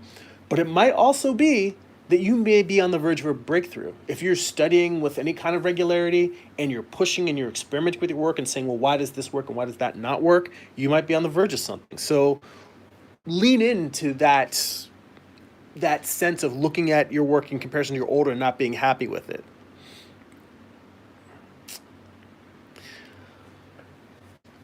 And Amar also says that is one of the points of the video I wanted to refer to the child reference. How we create all of the mental blocks once we learn the word can't, or words that have a negative connotation. And he said, I never heard that before, but thanks for sharing. I guess that is the pain threshold you need to level up past. And I think that this is a good thing to add to the video you plan to do about being a child, is that the idea that the creative process has to be painful. I can't tell you over the past 10 years of figure drawing how many times I have sat next to other people, and some are my age, some people are in their 40s, some are younger. Sometimes I'm looking at people that are in their early 20s, or like maybe 18 or 19, just out of high school, and I look at how not angry at themselves they are that their drawings are bad, and there's like it's causing them physical pain. They're eating themselves up a lot, eating themselves alive, and I just try to tell them all, it's okay. It's okay. This is a safe space. Your drawings aren't supposed to be awesome and you just be out making art. What I disagree with, because people that are awesome and are making art are usually studying in some way, shape, or form. We may not get to see that publicly, but most creative people are. By the way, I think I may photograph this one. Not this one, definitely wonky. But that idea of leveling up past a certain level of pain, I feel like it's not about getting past it. I think it's about removing that sense of pain. And I think it's the idea of being able to push against the limits of your own abilities. And that having that sense of pushing not be an agonizing process. It simply is like lifting weights, which lifting weights is painful. I mean, it is something where they say no pain, no gain. You are sore when you're done. But, when you go for a run, it's more sort of like you're jogging, you're pushing your body, your lungs are burning, you feel like you're on fire. And then when you're done, you're panting and you feel that adrenaline rush. And I feel that maybe it comes from me having been an athlete when I was in high school and college. But I feel like I'm trying to take a lot of the attitudes and things that I learned in training for sports and athletics and applying that to drawing, in the sense of trying to remove the negative psychic energy that we put into the learning process. You don't beat yourself up, hit yourself in the head with an algebra book when you don't work out an algebra problem. You may get frustrated, but you're just like, all right, this sucks. Let me just figure this out, or let me go talk to the instructor, or let me watch a Khan Academy video. You don't sit there and say, I'm a bad person because I can't work out this equation. But yet, when we do bad drawings, we internalize that. And that's not healthy. It's not helpful. And it's not true. Because you can't draw something, it doesn't mean you're a bad person. And because you can't draw something, it doesn't, let me put it this way, you may not be the artist that you want to be, but it doesn't mean that you as a human are bad. It means that that thing that you made didn't do what you wanted it to do. That's okay. Release it to the universe. It goes on. It's not what you intended. It wasn't, you put an intention out in the universe and the drawing didn't fulfill that. Make a new drawing, make a new intention. Make another drawing, make a new intention. Continue to put these intentions out in the universe and grow and learn. And as you do that, you will learn. The drawings will teach you how to be what you want to be. But that sense of it being painful, I see so many artists living that, and I really internally fight against it. I feel like, you know why I fight against it? I'm gonna tell you a really personal story. Um, when I was in college, okay, I know that this has been a long, long video, and we're almost done. There's literally just a couple of drawings left here. But when I was in high school, I ran track and field in Southern California, which is where I live. It's where I grew up. I was the state champion in the 110-meter high hurdles in California the year that I graduated high school. California is a very competitive state. I didn't go to the high school nationals that year because I was so exhausted by the end of the year that I really just wanted to stop and rest. I didn't feel like training anymore. And I wanted some time off because I was going to be going to UCLA for my undergraduate college. And I knew that that was going to be very hard. It's going to be very intense. It's going to be a whole new level of training. And I kind of wanted to just take some time to just relax, enjoy my last year of just being a kid. I wasn't really a kid anymore. I was 18. I finished high school. But the point being is that when I won that state championship and I was done, I thought I would feel overjoyed and elated. But it was such hard work getting there. And that when it was done, I just sort of felt like, okay, that was done. And my coach was there to congratulate me. And there were other teammates of mine who had also made it to the state finals that were there to congratulate me. And my parents were there and people were cheering me. And it was a nice experience. But somehow it felt like all of this work to accomplish this thing, and then it was just over. And I think what I found depressing was that I realized, wow, all of this work, and all that I have in front of me is more of this level of work. If winning state championship didn't like make me feel amazing, then I don't know what's going to. And then I went to college, and once I went to college, then you know, if I was not performing to the level that I needed to, there would be conversations with the coach and the staff and the athletic administration about how to get me to where I need to be. It wouldn't just be like, oh, well, you're not performing, so you're out of here. But there was definitely this sense that I was on athletic scholarship. And in my mind, I felt like my education was tied to my performance, and that if I wasn't good enough to continue to perform and continue to produce, then I wouldn't be able to continue in college. And the thing is, I was an art major. This was the first time, and mind you, I have critical things to say about my experience in college, but overall, this was the first time I was allowed to just spend most days making art, drawing, painting, sculpture, photography, both doing things that I already did well as just learning more about art and exploring things and trying new things. And so it was like a perfect playground for me. And I spent most of my days dreading going to practice because I spent most of my mornings doing things that I was very passionate about and really enjoyed. And I didn't feel as passionate about athletics anymore. And it was super, super difficult physically. It was the hardest thing I had ever done in my life physically.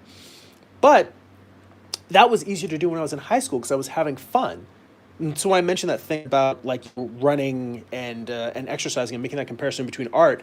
In high school it was it was a fun challenge to push myself physically as hard as I could. Whereas in college it was something that I dreaded because I had put these expectations in terms of finances and how it was paying for my school. I put that pressure on me.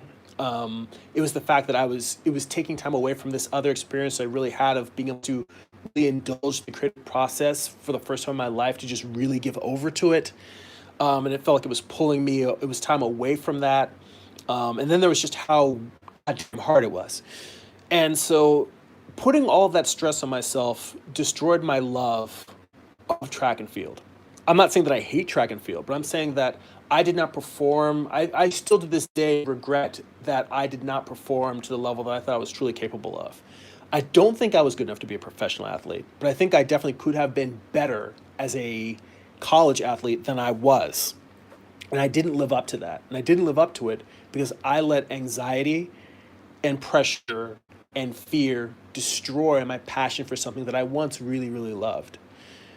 And the biggest lesson that I took away from that now, years later, is that as I continue to make art and comics, I realize that if I'm trying to do this where someday I would be full time doing it, or even if it's something that it's a part time hobby, but it becomes an ongoing revenue stream, I'm very conscious of protecting my love of art, my love of the creative process, because I have seen through personal experience how putting so much pressure on performance and improving can destroy your love of something. And while it sucks that I didn't enjoy my college experience as an athlete as much as other people I saw did enjoy theirs, I learned an important lesson about passion and about protecting passion. And that's why, coming back to the conversation about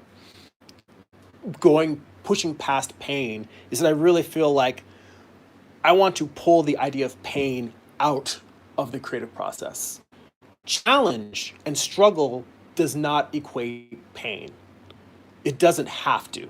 In many cases, it does. But when it comes to making art, it does not have to. It's a choice.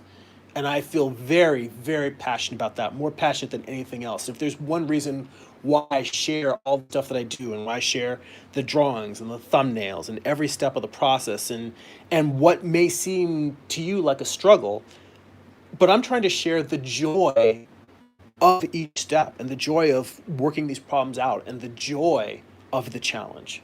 That, if there's anything I want anyone to take away from my YouTube channel, it's that this doesn't have to be a struggle, that to always embrace the things that you loved about art and the things that made you want to make art in the first place. So that's a pretty heavy rant. But yeah, so that's what I hope you guys can take away from all the stuff that I've been sharing here. All right, so I see a lot of quick comments in the chat there. Ian Rock says, is the profile category... Oh, is it in the profile category, or is that just a section of the page as your sweet spot? The bottom right again. Oh, this.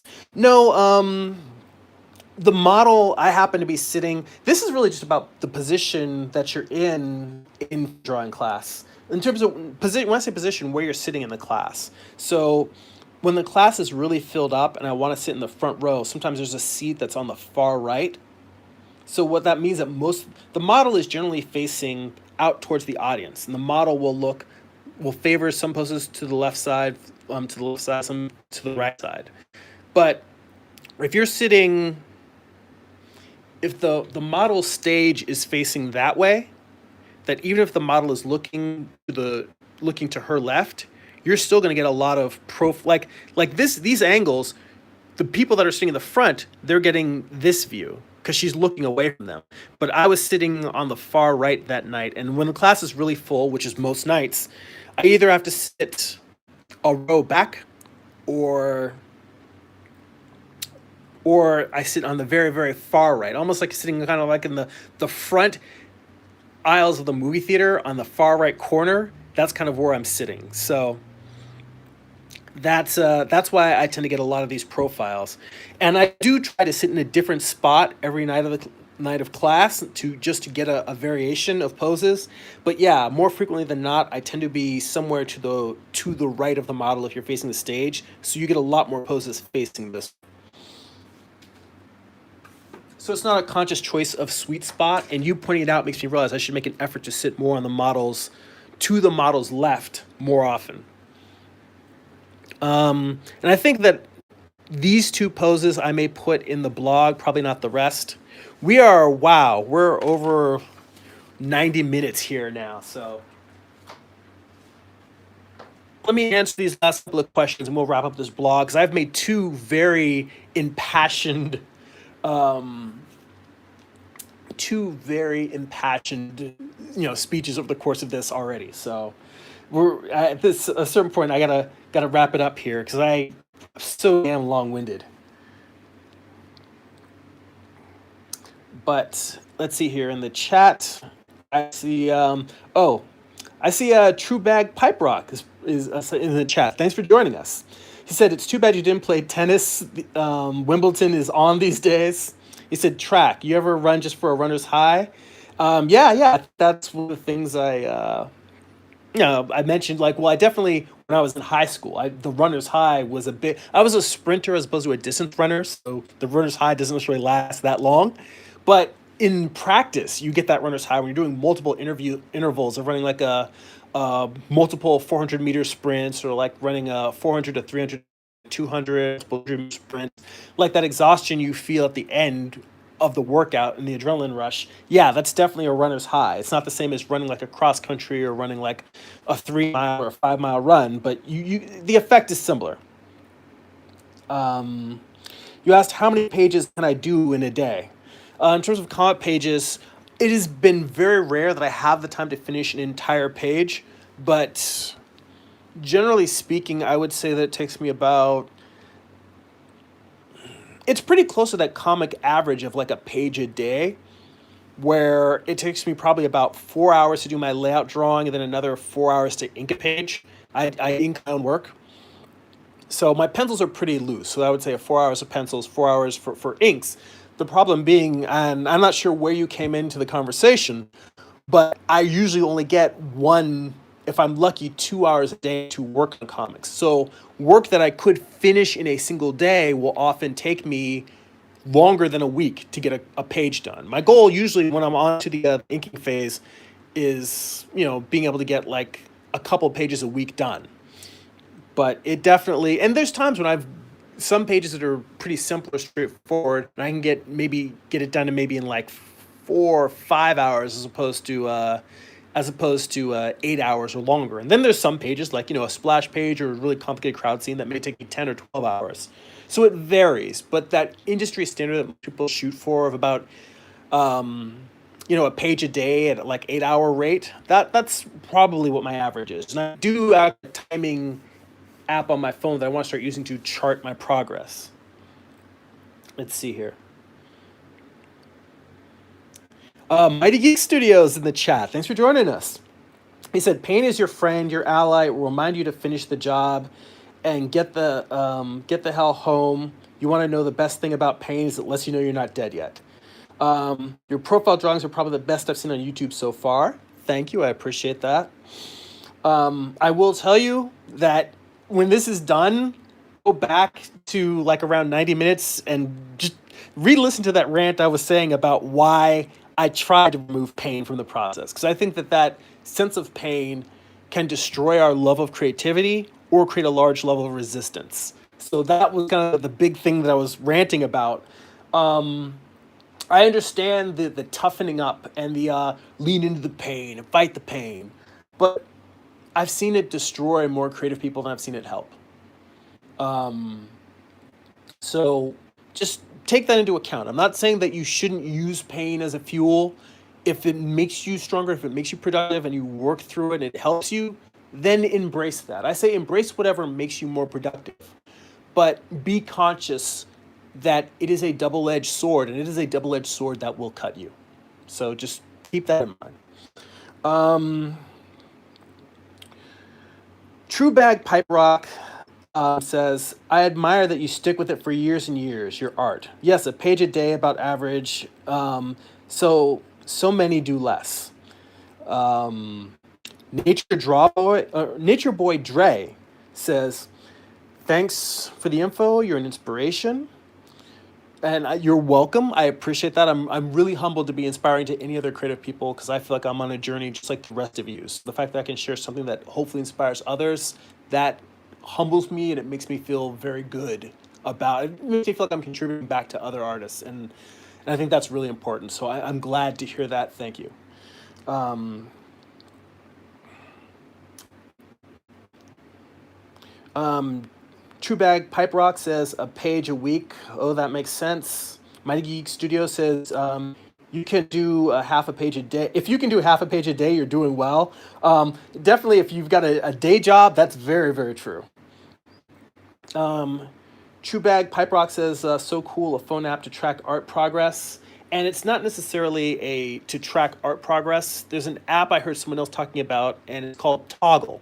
I haven't started using it yet, but it's just an app that it's a timer where you just start doing any activity and you press start, and then you're done. You press stop, and you just log the name of that activity. Maybe it's inking, maybe it's working on a particular comic page, and it's more of a program app that's designed not for art progress but more for productivity tracking. And I have been meaning to keep better track of my hours. So instead of just estimating how long I take to do a page or how long I take to do thumbnails or layouts, I can have actual hard numbers. And I haven't gotten into the habit of using it yet. I hope to start doing that in the coming year. Not in the coming year, but over the course of the rest of this year. But we'll see. It's just a matter of working a new thing into my workflow. True Bag Pipe Rock says pain sucks. Is that really what it takes? Running until you puke every single day? Is that what life takes? It can feel that way sometimes. And I remember there was a guy on my team who, like, after most practices, our Monday practices were always our hardest. And he got to the point where he was definitely trying to make sure he ate light so it wouldn't be that bad. But he just ran so hard that his body just heaved up everything that he had. And usually he would throw up after most competitions too. Um, and it's funny because I've run into him after college. He was somebody who went into acting and film production. And I ran into him at a sort of a get together that they had in LA that was sort of a combination of people that worked in artwork, comics, animation. It's this group called Comic Book Sundays. And I haven't been there in years. It's a great group. I just haven't made time to go to any of the get-togethers. But it was just like a combination of people that worked in film, animation, comics, TV, and we talked about it. We just about how weird it was, like him being somebody who was in theater and was becoming an actor, and me we just had that conversation about how I never thought about him feeling out of place because he was a great athlete and he went to nationals, whereas I didn't. He was definitely a better athlete than I was. But we were just talking about the fact that I was like, yeah, I never felt comfortable there because I was like the artist, among full of jocks. He's like, dude, I felt the same way. And I just think it was so funny that he and I never really talked about that back when we were in school. And I think we might have bonded more then if we had talked about it. So who's going through this alone, which is one of the reasons why I feel like it's good to share this process, so that you guys can see, I try not to phrase the stuff that I'm working on, the problem I'm having with negativity, because I want you guys to see that you can work through these problems and not have them be, oh God, I hate myself, I hate my art, I hate everything I'm doing. But I want to specifically share that so you guys can see that you're not going through this having to work on things and drawings not looking right. You're not alone. I've showed you tons of drawings today, and most of them are not very good. But I try to show you where I see the little things that I pick out that are good, both in terms of what I'm curating for my blog, but also saying, oh, these are where I can see where I want to go and how many bad drawings it takes to get to that, and then say, all right, move more in this direction. So, wow, I've really been talking for a long ass time. Let me get through a couple of comments chat here and then these last couple of drawings, and we're going to wrap it up. Okay, guys? Um, Amar says, perfectionism and fear kills a lot of dreams. Mighty Geek Studio says, in my case, it forces me to get a fresh set of eyes to give me feedback. Most people who try for protection tend to overlook the basics of their craft. I completely agree. The fundamentals are one of the most important things. And in fact, if you guys like Proco, he has a podcast called The Draftsman. And I think this last week's episode was about the fundamentals. And he literally goes through there. He's on with Marshall Vandruff, his co-host, and they talk about what are the basic fundamentals that artists should be studying as in terms of drawing. It's a really good episode. It's a great podcast in general. If you enjoy his channel, it's just hearing Proco and another very experienced Marshall Vandruff, another very experienced art educator and artist, and hearing them just talking about the process and a lot of the stuff that you guys and I are talking about here. It's a great show. It's worth looking at. On this page, I'd say that this drawing here, in terms of getting the way that I have the tone wrapped around the knuckles, it's about the only thing on this page I really like. You know, there's not really much else that I feel is worth putting on this page. Here, these hands, super wonky. They're both blocky and mushy at the same time. The model is intentionally giving us, unusual poses where it's not just, holding a cup or, tossing a ball. It's great because the hands are like characters or like figures unto themselves, but I don't think there's anything in here that I thought was particularly well drawn. But again, as you go through class, things start gelling a little bit more. These hands feel a little bit more elegant, and I feel like I got a little bit better at describing the basic volumes. So I think I will put these in the blog. Okay, same night, same model, and now we're back to doing heads. And I actually like these. For some reason, we intentionally did a set where we were doing the back of the neck. So this is just her turned away at different angles, turned away from us. And I actually kind of like this page. So I think that I will put that in the blog. And look at that! We're out of pages. And we're only at almost 2 hours. So this is what happens when I skip a month of showing you my figure drawings. We end up going double the length. I would like to think that I've gotten less long-winded, but hey, I went into some long rants. But this was for me, I think, a really good conversation. I hope it was for you guys too. Let's see here. Some last thoughts in the chat. It's True Bag Pipe Rock says, I have no ability, but if I did, I'd probably cheat. Just drag and drop a lot of images over background, storyboard it, and maybe just sketch over sequences. Hell, maybe you've got a feature working in 3D. You could work, maybe working where you're building models in 3D and then animating them. Maybe that might be a better process for you than trying to draw. Art with the Amar says to True Bag Pipe Rock, you do have art ability. It's just something you may not have the same aptitude as others. And now we're back and forth to face reality. Amar says, remember, we all start out at the same starting line. Some people just see things a little differently than you. You have to do more work than some. That is very well said. That's great. And you know what? I look forward to seeing your video on on getting back to the drawing with the spirit of a child and those essence and those basics. Iron Rock says, good job. Thank you. I appreciate it. Mighty Geek says, practice your profile drawings. All right. Thanks a lot, guys. I really appreciate you joining me. This has been probably the longest live stream I've ever done, but I think it was probably one of the most rewarding. It felt so for me. I hope it was for you. If you want to get bonus live streams, see even more behind the scenes video, if you feel that these drawings help you, if you learn from them, support this channel. I appreciate it. You'll get extra bonus content, but more importantly, you'll help me out because these videos are brought to you by my patrons at Patreon.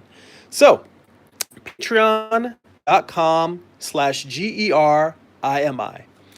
To read some of my comics, you can go to comics.jeremy.net, and you can go to buy some of my comics at amazon.jeremy.net. That will forward you to my Amazon page.